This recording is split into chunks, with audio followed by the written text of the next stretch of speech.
शांति। 13 सितंबर 2024। सुनते हैं आज के मधुर महावाक्य। बाबा ने कहा, मीठे बच्चे, तुम सर्व आत्माओं को कर्म बंधन से सेल्वेज करने वाले सल्वेशन आर्मी हो। तुम्हें कर्म बंधन में नहीं फंसना है। सुनते हैं आज का मुरली का प्रश्न। कौन सी प्रैक्टिस करते रहो तो आत्मा बहुत बहुत शक्तिशाली बन जाएगी। तो इस प्रश्न का उत्तर है, बाबा ने कहा, जब भी समय मिले तो शरीर से डिटैच होने की प्रैक्टिस करो। डिटैच होने से आत्मा में शक्ति वापस आएगी, उसमें बल भरेगा। तुम अंडरग्राउंड मिलिट्री हो, तुम्हें डायरेक्शन मिला है। अटेंशन प्लीज, अर्थात एक बाप की याद में रहो, अशरीरी हो जाओ। ओम शांति। ओम शांति का अर्थ तो बाप ने अच्छी रीति समझाया है। जहाँ मिलिट्री खड़ी होती है वह फिर कहते हैं अटेंशन। उन लोगों का अटेंशन माना साइलेंस। यहाँ भी तुमको बाप कहते हैं अटेंशन, अर्थात एक बाप की याद में रहो। मुख से बोलना होता है, नहीं तो वास्तव में बोलने से भी दूर होना चाहिए। अटेंशन, बाप की याद में हो। बाप का डायरेक्शन अथवा श्रीमत मिलती है। तुमने आत्मा को भी पहचाना है, बाप को भी पहचाना है। तो बाप को याद करने बगैर तुम विक्रमाजीत अथवा सतो प्रधान पवित्र नहीं बन सकते हो। मूल बात ही है, बाप कहते हैं, मीठे मीठे लाडले बच्चों, अपने को आत्मा समझ बाप को याद करो।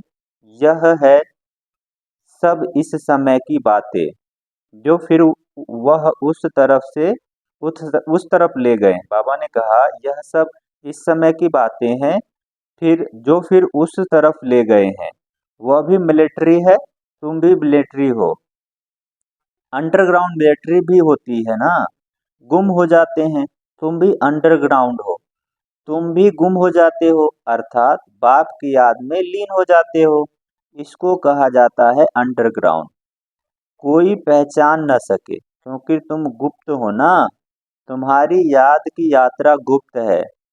सिर्फ बाप कहते हैं, मुझे याद करो, क्योंकि बाप जानते हैं याद से इन विचारों का कल्याण होगा।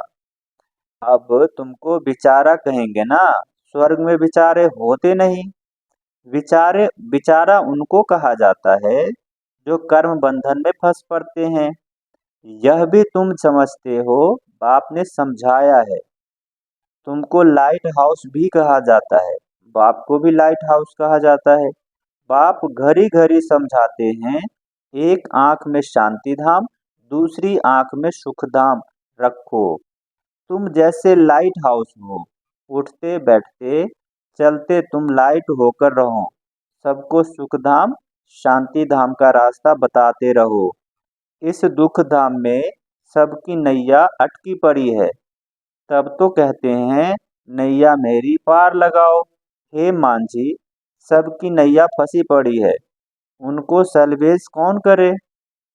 वह कोई सल्वेशन आर्मी तो है नहीं, ऐसे ही नाम रख दिया है। वास्तव में सल्वेशन आर्मी तो तुम हो, जो हर एक को सल्वेज करते हो। सब 5 विकारों की जंजीर में अटक पड़े हैं, इसलिए कहते हैं हमको लिबरेट करो, सल्वेज करो। तो बाप कहते हैं कि इस याद की यात्रा से तुम पार हो जाएंगे। अभी तो सब फंसे हुए हैं। बाप को भगवान भी कहते हैं। इस समय की ही बात सभी बातें हैं। तुमको फूल बनना है, अभी तो सब कांटे हैं, क्योंकि हिंसक हैं। अभी अहिंसक बनना है, पावन बनना है। जो धर्म स्थापन करने आते हैं, वह तो पवित्र आत्माएं ही आती है, वह तो अपवित्र हो न सके। पहले पहले जब आते हैं तो पवित्र होने कारण उन आत्मा व शरीर को दुख मिल न सके, क्योंकि उन पर कोई पाप है नहीं। हम जब पवित्र हैं तो कोई पाप नहीं होता, तो दूसरों का भी नहीं होता। हर एक बात पर विचार करना होता है।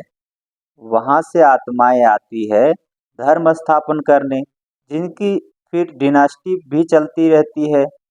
सिख धर्म की डिनास्टी है, सन्यासियों की डिनास्टी थोड़े ही चलती है, राजाएं थोड़े ही बने। सिख धर्म में महाराजाएं आदि हैं तो वह सब जाते हैं स्थापना करने, तो वह नई आत्माएं आती है। बाबा ने कहा क्राइस्ट ने आकर क्रिश्चियन धर्म स्थापन किया, बुद्ध ने बौद्धि और इब्राहिम ने इस्लाम। सबके नाम से राशि मिलती है, देवी देवता धर्म का नाम नहीं मिलता है। निराकार बाप ही आकर देवी देवता धर्म की स्थापना करते हैं, वह देहधारी नहीं है। और जो धर्म स्थापक हैं उनकी देह है ना, नाम है। यह तो देहधारी नहीं, शिव बाबा तो देहधारी नहीं है। डिनास्टी नई दुनिया में चलती है। तो बाप कहते हैं बच्चे अपने को रूहानी मिलिट्री जरूर समझो। उन मिलिट्री आदि के कमांडर आते हैं, कहते हैं अटेंशन तो झट खड़े हो जाते हैं। अब वह तो हर एक अपने अपने गुरु को याद करेंगे ना, शांत में रहेंगे, परंतु वह झूठी शांति है हो जाती है। तुम जानते हो हम आत्मा है, हमारा धर्म ही शांति है, फिर याद किसको करना है। अभी तुमको ज्ञान मिलता है, ज्ञान सहित याद में रहने से पाप कटते हैं। यह ज्ञान और कोई को है नहीं, मनुष्य यह थोड़े ही समझते हैं। हम आत्मा शांत स्वरूप हैं, हमको शरीर से डिटैच हो बैठना है। यहाँ यहाँ तुमको वह बल मिलता है जिससे तुम अपने को आत्मा समझ बाप की याद में बैठ सकते हो। बाप समझाते हैं कैसे अपने को आत्मा समझ डिटैच होकर बैठो। तुम बच्चे यहाँ जब बैठते हो तो इस धुन में बैठो। तुम जानते हो कि हम कैसे फंसे हुए थे, अब बाबा ने आकर रास्ता बताया है। बाकी सब फंसे हुए हैं, छूटते नहीं, सजाएं खाकर फिर सब छूट जाएंगे। तुम बच्चों को समझाते रहते हैं मोचरा खाकर थोड़े ही मानी रोटी लेनी है।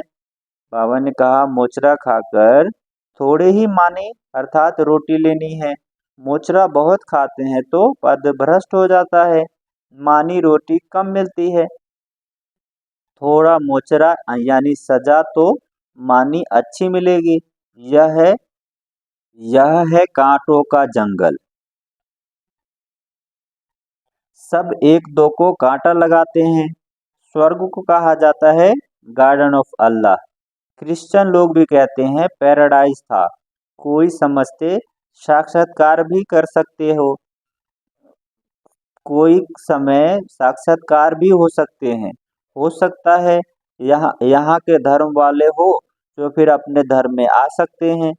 बाकी सिर्फ इसमें देखा तो इसमें क्या हुआ, देखा तो इसमें क्या हुआ, देखने से कोई जा नहीं सकते। मान लो किसी को साक्षात्कार हुआ कि स्वर्ग में गए तो देखने से क्या हुआ, जबकि बाप को पहचाने और नॉलेज ले सब तब तो आ सके। देवताएं तो वहाँ बहुत थोड़े होते हैं। अभी इतने हिंदू हैं, असल में देवी देवता थे ना, परंतु वह थे पावन। यह है पतित को देवता कहना शोभेगा नहीं। यह एक धर्म जिसे धर्म भ्रष्ट कर्म भ्रष्ट कहा जाता है, आदि सनातन हिंदू धर्म कह देते हैं। देवता धर्म का कॉलम ही नहीं रखते हैं। अब तुम बच्चे ईश्वरीय दुनिया में बैठे हो, वह सब है आसुरी दुनिया में। यह बहुत छोटा संगम युग है। तुम समझते हो हम न दैवी संसार में है न आसुरी संसार में है, हम ईश्वरीय संसार में है। बाप आए हैं हमको घर ले जाने के लिए। बाप कहते हैं वह मेरा घर है, तुम्हारे खातिर मैं अपना घर छोड़कर आता हूँ। भारत सुखधाम बन जाता है तो फिर मैं थोड़े ही आता हूँ, मैं विश्व का मालिक नहीं बनता हूँ, तुम बनते हो। हम ब्रह्मांड के मालिक हैं, ब्रह्मांड में सब आते हैं अभी भी वहां मालिक बन बैठे हैं, जिनको आना बाकी है, परंतु वह आकर विश्व का मालिक नहीं बनते। समझाते तो बहुत हैं। कोई स्टूडेंट बहुत अच्छे होते हैं तो स्कॉलरशिप ले लेते हैं। वंडर है ना। यहाँ कहते भी हैं हम पवित्र बनेंगे, फिर जाकर पतित बन जाते हैं। ऐसे ऐसे कच्चों को नहीं लेके आओ। ब्राह्मणी का काम है जांच करना। तुम जानते हो कि आत्मा ही शरीर धारण कर पाठ बजाती है। उनको अविनाशी पाठ मिला हुआ है। अच्छा, बाबा ने कहा तुम जानते हो कि आत्मा ही शरीर धारण कर पाठ बजाती है, उनको ही अविनाशी पाठ मिला हुआ है।